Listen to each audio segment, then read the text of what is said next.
Oke, selamat datang di J Auto Channel, channel yang membahas mengenai seputaran dunia otomotif. Kali ini saya akan membahas mengenai apa saja kelebihan dan kekurangan dari Kawasaki D-Tracker tahun 2021 ini. Apa saja kekurangan dan kelebihannya? Yuk simak videonya sampai dengan selesai.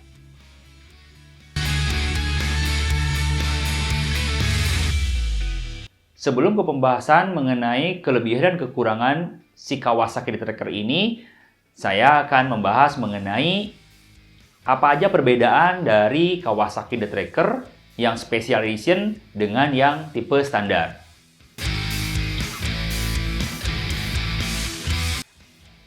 Yang pertama, untuk yang Special Edition ini sudah mempunyai handguard, di mana berfungsi sebagai pelindung tangan dari cipratan kerikil atau ranting-ranting.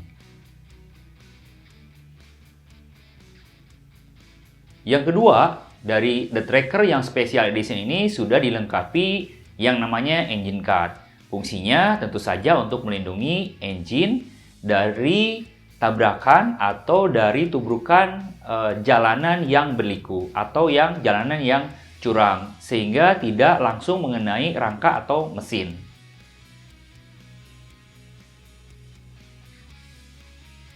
Kemudian, Special Edition ini sudah diberikan frame cover, di mana rangkanya sudah diberikan cover sehingga terlihat lebih rapih.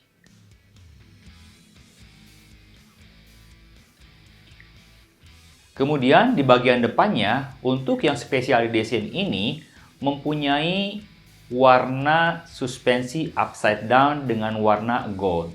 Sedangkan untuk yang standar, warnanya berwarna hitam.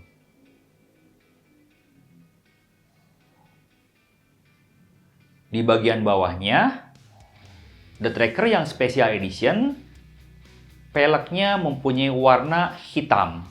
Sedangkan untuk yang standar, berwarna silver atau senada dengan peleknya aluminium.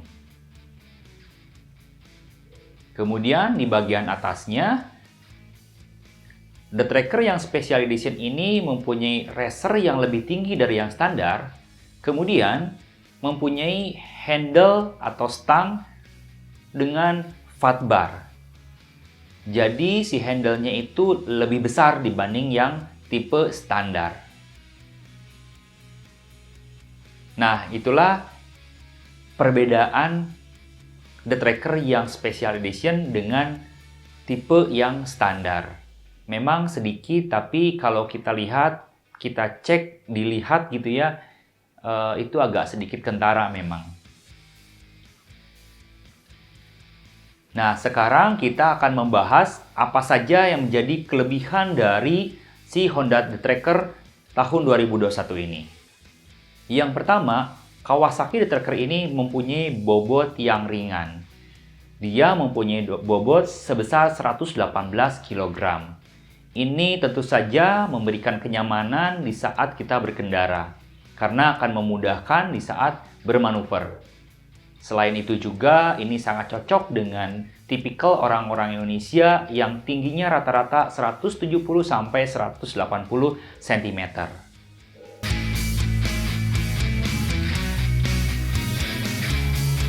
Yang kedua, kelebihan dari si Kawasaki D-Tracker ini, dia mempunyai kemudahan di saat dimodifikasi.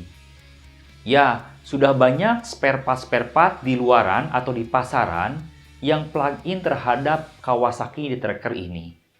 Jadi, kalian akan sangat senang sekali di saat banyaknya spare part yang plug-in dengan Kawasaki D-Tracker ini. Bisa menyesuaikan dengan keinginan kalian.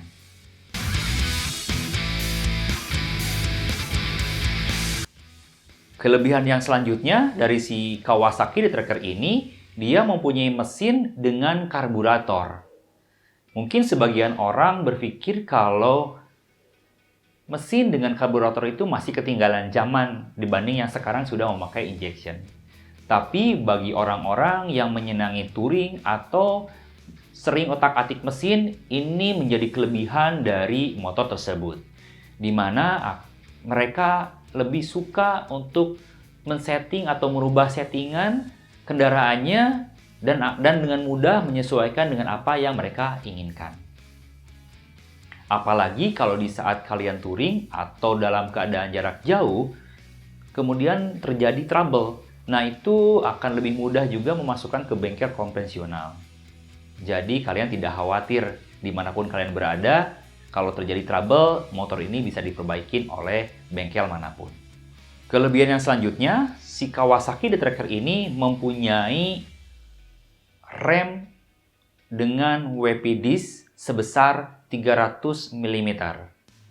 Ini sangat besar untuk ukuran motor 150 cc dengan diameter pelek yang 17 in. Selain memberikan tingkat pengereman yang maksimal karena pendinginannya cukup bagus, juga memberikan efek ke motornya jadi lebih ganteng ya.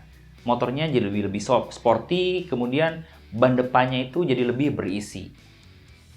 Jadi rem ini selain dari fungsi juga memberikan nilai estetika yang lebih bagus terhadap motor ini.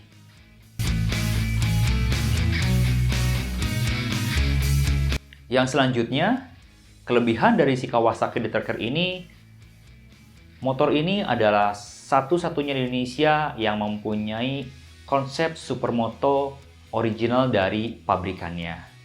Tidak seperti brand yang lain, mereka harus memodifikasi sendiri untuk mendapatkan konsep supermoto.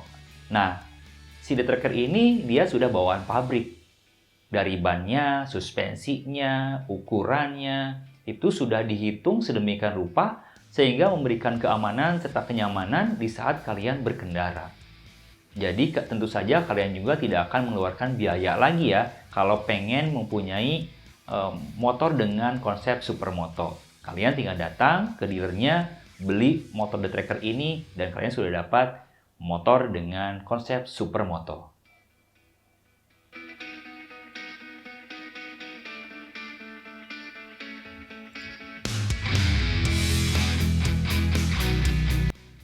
Nah, itulah kelebihan dari si Kawasaki D-Tracker tahun 2021 ini. Sekarang, apa saja yang menjadi kelemahannya? Yuk kita bahas.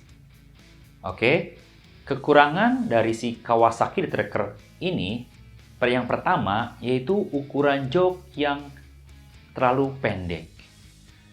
Jadi kalau kalian sendiri mungkin masih nyaman ya, karena masih bisa menyesuaikan duduk di depan, atau di tengah, atau di bagian bergeser ke belakang sedikit gitu.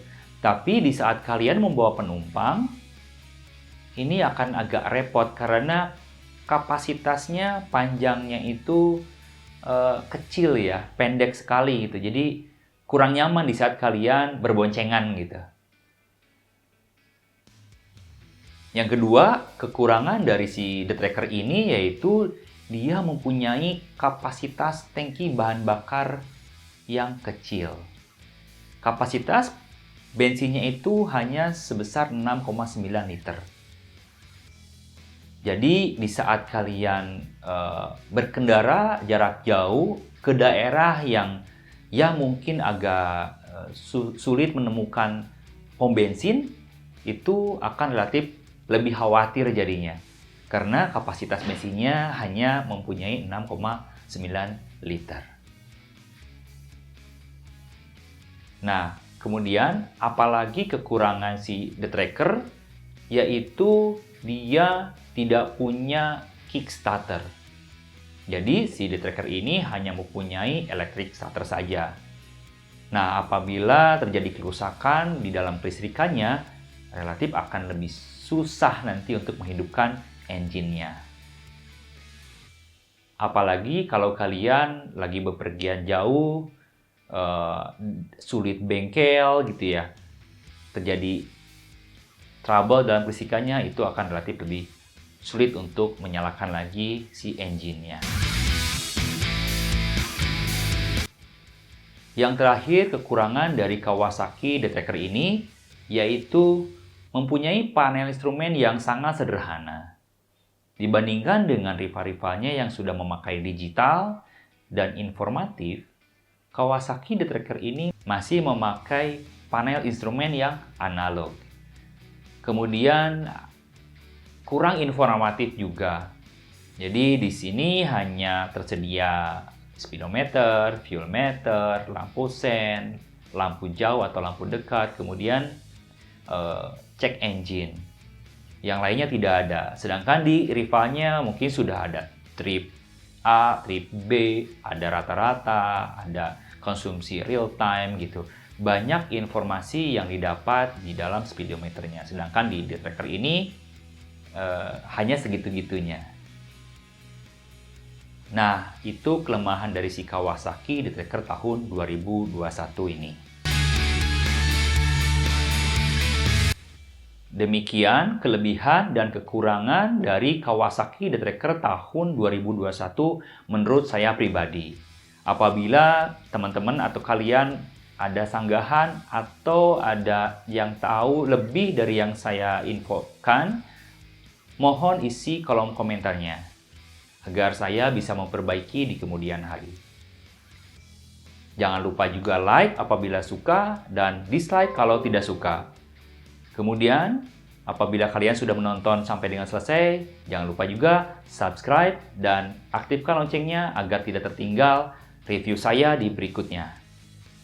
Terima kasih sudah menonton sampai dengan selesai. Sampai jumpa lagi di review-review saya berikutnya di J Auto Channel.